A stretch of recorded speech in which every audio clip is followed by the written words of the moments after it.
A sloth, a donkey, and a curious human. Send a prompt and see what they're doing. One hits record with a question on his mind. Two brothers pick it up, see what they find. Corn takes his time, Herman's got the facts. Back and forth, they never hold back. My weird prompts, come on in, that's where we begin. My weird prompts, glad you're here. This episode was generated using artificial intelligence. Please verify facts. You know, Corn, this whole show runs on GPU compute, and we wouldn't be here without Modal. Seriously. And that's what powers all our text-to-speech. Everything you're hearing right now.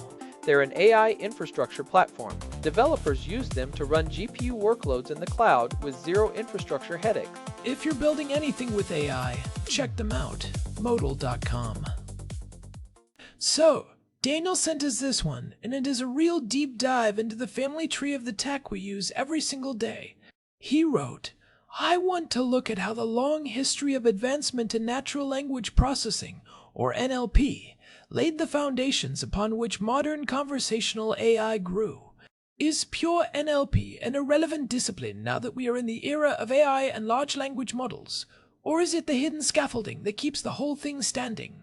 That is an incredible framing, Corn. It touches on this massive identity crisis happening in the field right now.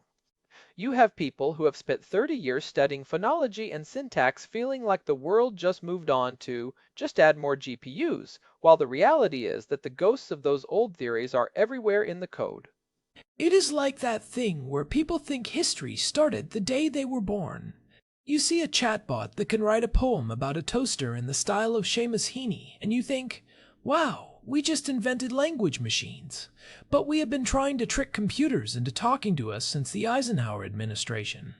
By the way, before we get too deep into the linguistic weeds, I should mention that today's episode is powered by Google Gemini 3 Flash. It is the one actually putting these words in our mouths, which is pretty meta considering the topic. I am Corn, and I am joined as always by my brother, Herman Poppleberry. Great to be here.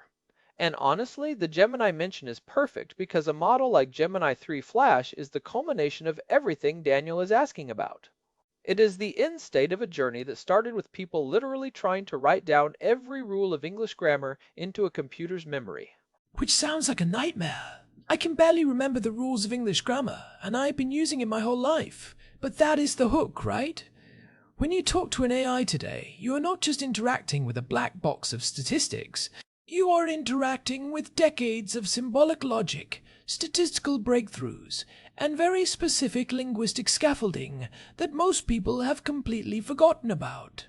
Well, not exactly, because we don't say that here, but you are hitting on the central paradox. The most advanced systems we have, the ones that feel most human, are built on the shoulders of techniques that many modern developers would dismiss as obsolete. If you look at the architecture of a transformer, you can see the DNA of things from the 1950s. So, let's set the stage. When we talk about pure NLP versus AI, what are we actually drawing a line between? Because to a normal person, if a computer understands a sentence, that is just AI. In the industry, pure NLP usually refers to the more granular, task-specific linguistic work. Think of things like part-of-speech tagging, identifying what is a noun and what is a verb, or named entity recognition, which is just a fancy way of saying finding the names of people and places in a text. It was very modular. You had one tool for syntax, one for semantics, one for translation. Modern AI, specifically the LLM era, is end-to-end. You just throw a giant pile of data at a massive neural network and it learns to do all those things internally without you ever explicitly telling it what a noun is. So the pure NLP guys were the ones trying to build a car by hand, crafting every gear, and the modern AI guys just built a giant metal pressing machine that spits out a whole car in one go? That is actually a pretty solid analogy, even if we are supposed to limit those. The question Daniel is asking is, do we still need the gear makers? Or has the giant pressing machine made the study of gears irrelevant? I have a feeling the answer is going to be, it is complicated, which is your favorite kind of answer. But before we get to the is it dead part, let's go back to the 1960s. Daniel mentioned Eliza in his notes. I remember playing with a version of Eliza on an old computer. It was basically a therapist that just repeated your questions back to you. ELIZA is legendary, created by Joseph Weizenbaum at MIT in 1966. It used simple pattern matching. If you said, "My mother is mean to me," the code would look for the keyword mother and trigger a pre-written response like, "Tell me more about your family." It had zero understanding. It was just a script. But it worked. People got emotionally attached to it. Weizenbaum was actually horrified by how easily people were fooled by such a simple program. It is the illusion of intelligence. But even back then, they were establishing the idea of dialogue management. How do you keep a conversation going? How do you track the state of a user? Even if ELIZA was primitive, it was the first time we realized that language could be treated as a series of computable patterns. And then you had SHRD-LU in the early 70s, which was much more ambitious. It existed in a blocks world, a virtual space with cubes and pyramids. You could tell it, "Pick up the red cube," and it actually understood the geometry and the logic of the command. That was symbolic AI. The idea was that if we could just map out the logic of the world into symbols, the computer could reason. But that crashed and burned, right? Because you can't map out the whole world. It is too messy. It hit a wall. It is called the brittleness problem. If you told SHRD-LU to pick up the blue cube and there was no blue cube, or if you used a word it didn't know, the whole thing just broke. It couldn't generalize. It didn't have a vibe check. It only had yes or no. Which brings us to the 90s, which I think of as the corpus revolution. I love that term because it sounds like a bunch of dead bodies rising up, but it is actually just about giant piles of text. It basically was. It was the shift from rules to statistics.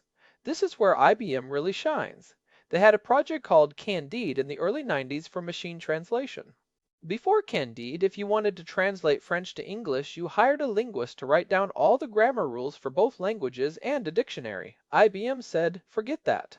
Let's just take the proceedings of the Canadian Parliament, which are recorded in both French and English, and let the computer calculate the probability that word X in French corresponds to word Y in English." That sounds like the bitter lesson Daniel mentioned. The idea that compute and data will always beat human intuition. Well, there I go again. But yes, that is the essence of it. Peter Norvig, who was a big deal at Google, famously argued with Noam Chomsky about this. Chomsky thought statistical models were pseudoscience because they didn't explain the underlying biological faculty of language. Norvig basically said, "I don't care if it explains the brain, it works. If I can predict the next word with 99% accuracy using math, I have solved the problem for all practical purposes." I am with Norvig on that one. If my car starts, I don't need a philosophical treatise on the nature of internal combustion every morning. But here is what I don't get. If we moved to statistics in the 90s, why did it take another 25 years to get to ChatGPT? What was the missing link? The missing link was how we represented meaning. In the 90s and early 2000s, we were still using n-grams and bag-of-words models. If you have the sentence, "The dog bit the man," the computer saw those as individual units. It didn't really understand that dog and canine were related, other than maybe some manually linked dictionary entries. Then, around 2013, we got word2vec and word embeddings. The famous king minus man plus woman equals queen thing. Yes, we started representing words as vectors, coordinates in a giant multidimensional space. Suddenly, meaning was a distance. Apple was mathematically closer to pear than it was to bicycle. This was the neural turn. We started using recurrent neural networks, or RNNs, to process language as a sequence. But RNNs were slow, right? They had to read one word at a time, like a sloth. Actually, I shouldn't insult sloths.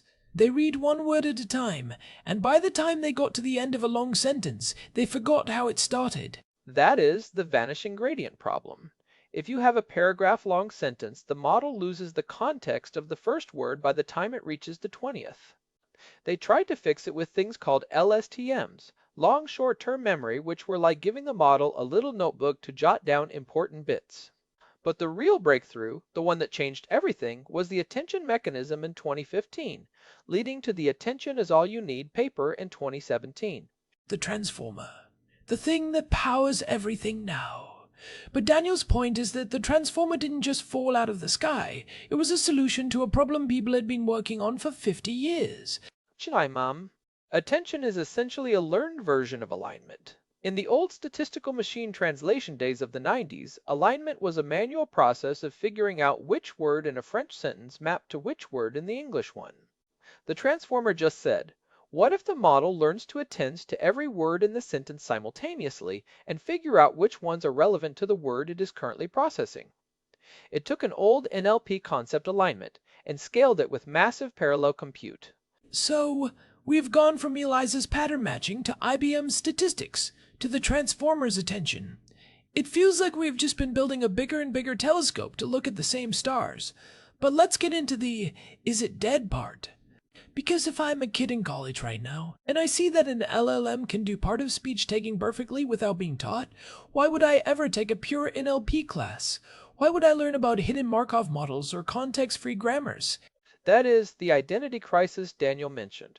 And it is a fair question. If you just want to build a cool app, you probably don't need to know how a Viterbi algorithm works. You just call an API. But if you want to build the next squelch generation of AI, or if you want to fix the ones we have, pure NLP is becoming more relevant than ever. Explain that, because it sounds like you were just being a nostalgic nerd for the good old days of handwritten rejects. I do love a good regular expression, but this is practical. Look at hallucinations. LLMs are probabilistic. They are guessing, the next best token. They don't have a truth engine.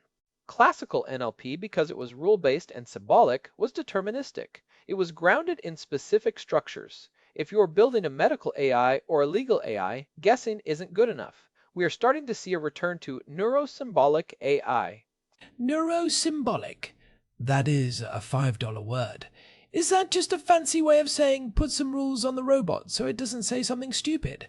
Pretty much. It is about combining the vibes and creativity of a neural network with the hard logic and constraints of symbolic NLP. Think about alpha geometry, the system Google DeepMind built to solve Olympiad-level geometry problems. It used an LLM to suggest potential ideas, but it used a classical symbolic deduction engine to actually verify the proofs. The LLM does the creative thinking. The pure NLP logic engine does the is this actually true part. So, it is like having a brilliant, slightly drunk poet and a very sober, very boring accountant working together. The poet comes up with the ideas, and the accountant makes sure the math adds up. That is a perfect description of the hybrid future. And there is also the efficiency angle. LLMs are huge. They are expensive. They require massive amounts of electricity. If you are a company and you just want to know if a customer is angry or happy in an email, using a trillion parameter model is like using a nuclear reactor to power a toaster. It is total overkill. It is. You can take a 2018 era BERT model, which is pure neural NLP, much smaller and more focused, and fine-tune it for sentiment analysis. It will be 100 times faster, 1,000 times cheaper, and often more accurate because it isn't getting distracted by the poetry of the language. It just knows its one job. I like that. There is a certain dignity in a small model that just does one thing well. It is like a specialized tool versus a Swiss Army knife where half the blades are dull. But what about the people who actually work in this? Daniel mentioned the shift from NLP engineer to AI engineer. Is that just a rebranding, or has the job actually changed? The job has changed fundamentally. A decade ago, an NLP engineer spent their day writing custom tokenizers, building feature sets for SVMs, and worrying about lemmatization. Today, an AI engineer spends their day on context engineering, what we used to call prompt engineering, but more sophisticated. They are managing RAG, pipelines, retrieval augmented generation. Oh, let's talk about RAG. Because Daniel pointed out that RAG is basically a Back to the Future moment for NLP. It really is. RAG is the process where, before the AI answers your question, it goes and looks up relevant documents in a database. That looking up part, that is classical information retrieval, which is a core pillar of pure NLP. We are using 1990s style indexing and vector search to give the 2026 style LLM the right information. Without those old school retrieval techniques, the LLM is just a confident liar. So, the pure NLP guys are basically the librarians who have to find the books so the AI guys can read them aloud to the class. And if the librarian is bad at their job, if the indexing is wrong, If the pure NLP part of the pipeline isn't clean, the AI looks like an idiot. This is why Daniel is so right to focus on this. You cannot be a top-tier AI engineer today if you don't understand the foundational NLP that happens before the prompt even hits the model. What about the dark matter of language? Daniel mentioned low-resource languages. I think people forget that the internet is like 80% English, Chinese, and Spanish. What happens if you are trying to build a translation tool for a dialect in rural Ethiopia that has no digitized books? That is where the bitter lesson fails. Scale only works if you have the data to scale with. If you don't have billions of words, you can't train a massive LLM. In those cases, you have to go back to pure NLP. You have to sit down with the linguist, map out the grammar rules, build a hand-coded morphological analyzer, and use rule-based systems. For thousands of the world's languages, old school, NLP is the only way forward. That is actually a really important point. It is easy to feel like the AI problem is solved when you are sitting in a tech hub speaking English, but for most of the world, the pure work is still the front line. It makes me think about the Chomsky versus Norvig debate again. Chomsky's point was that we should care about the how, and maybe the how is how we reach the languages and the edge cases that the big data approach just leaves behind. I think that is a very thoughtful way to look at it. And it is not just about other languages, it is about reasoning itself. LLMs are notoriously bad at things like negation or quantification. If you tell an LLM not all birds can fly, but some can, and none of them are red, it can get very confused about the logic. A rule-based symbolic system from the 80s would handle that logic perfectly because it is built on formal predicates. So, are we headed for a grand unified theory where we stop arguing about pure NLP versus generative AI and just admit we need both? I think we are already there, we just haven't changed all the job titles yet. The pure tasks like tokenization and parsing are being absorbed into the models, but the logic of those tasks is being re-implemented at the system level. If you look at how people are building agents today, AI that can actually take actions, they are using very rigid, almost symbolic frameworks to keep the AI on track. They are building guardrails that look a lot like the rule-based systems of the 60s. It is the circle of life. The robot gets so smart that it starts acting like a toddler, so we have to build a playpen out of old school logic to keep it from sticking its metaphorical finger in a light socket. That is exactly it. And there is a real competitive advantage for people who understand both worlds. If you are a developer and you understand why a tokenizer behaves a certain way with certain characters, or how byte pair encoding actually works under the hood, you can solve problems that a prompt-only developer will never even understand. It is like being a mechanic who actually knows how the engine works versus a driver who just knows how to use the GPS. Both can get you to the destination, but only one can fix the car when it breaks down in the middle of nowhere. And the middle of nowhere is where most of the hard work in AI is happening right now. It is the edge cases, the hallucinations, the cost optimizations, the deployment on small devices. Let's talk about the small devices. Daniel mentioned small language models, or SLMs. I am seeing more of this, things that can run on your phone without an internet connection. This is a huge trend. We are distilling these massive models. We take the knowledge from a giant 300 billion parameter model and try to squeeze it into a model with maybe 1 or 2 billion parameters.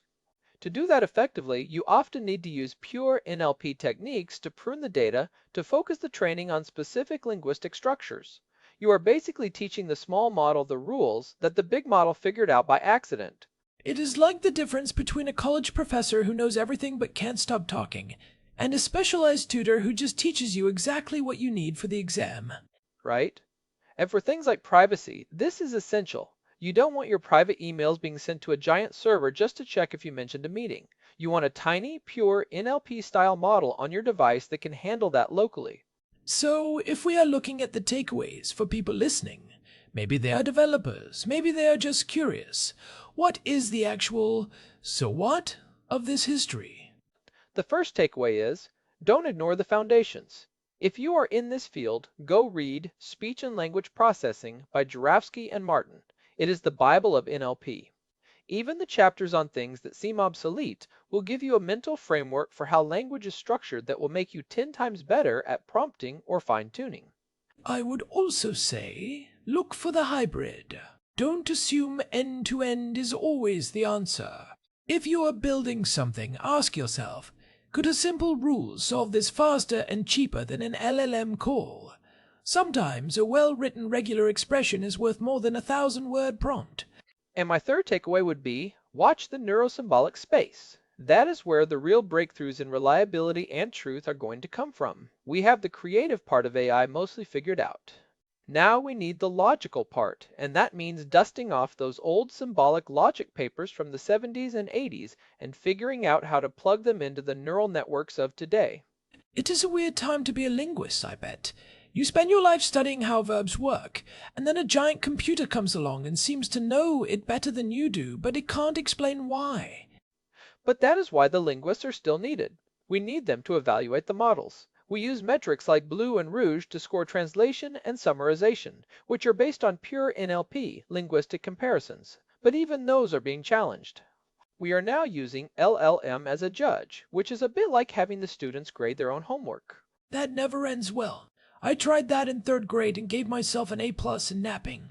And that is the danger. If we lose the ground truth of pure linguistic analysis, we risk the models just echoing each other's mistakes until correct. Language is just whatever the most popular model says it is. We need pure NLP to act as the objective yardstick. It is the linguistic dark matter again. The stuff we can't see, but that holds the whole galaxy together.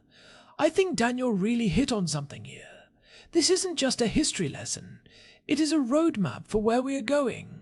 We are moving from the "look what this magic box can do" phase into the "how do we make this magic box reliable, cheap, and actually smart" phase. And that phase is built on the 1960s. It really is. It is a 70-year journey that is only just getting interesting. I think the NLP engineer isn't dying, they are just becoming the AI architect. They are the ones who know how to build the whole building, not just the ones who know how to paint the walls. Well, I feel a lot better about my gear-making friends now. They aren't obsolete, they're just being promoted to the design department. I think that is a great way to put it. All right, I think we have thoroughly unpacked Daniel's prompt. It is a lot to think about, from Eliza's therapy sessions to the massive parallel processing of the transformer. It is all one long, weird conversation we have been having with our machines. And it is a conversation that is only getting more complex. Before we wrap up, we should say a big thanks to our producer, Hilbert Flumingtop, for keeping the gears turning behind the scenes. And a huge thanks to Modal for providing the GPU credits that power this whole generation pipeline. We couldn't do this without that serverless horsepower. This has been episode 2008 of My Weird Prompts. If you enjoyed this deep dive into the guts of NLP, we have 2007 other episodes for you to explore. You can find the full archive and all the ways to subscribe at myweirdprompts.com. Or just search for My Weird Prompts on Telegram to get a notification the second a new episode drops. Thanks for listening, and thanks to Daniel for always sending us down these fascinating rabbit holes. We will catch you in the next one. See you then. This episode was produced using Google Gemini 3 Flash, text-to-speech by Chatterbox. Thanks for listening to our show, My Weird Prompts, where our thoughts go from slow takes to facts on cue. We change and follow through. My Weird Prompts, that's the flows from sloth.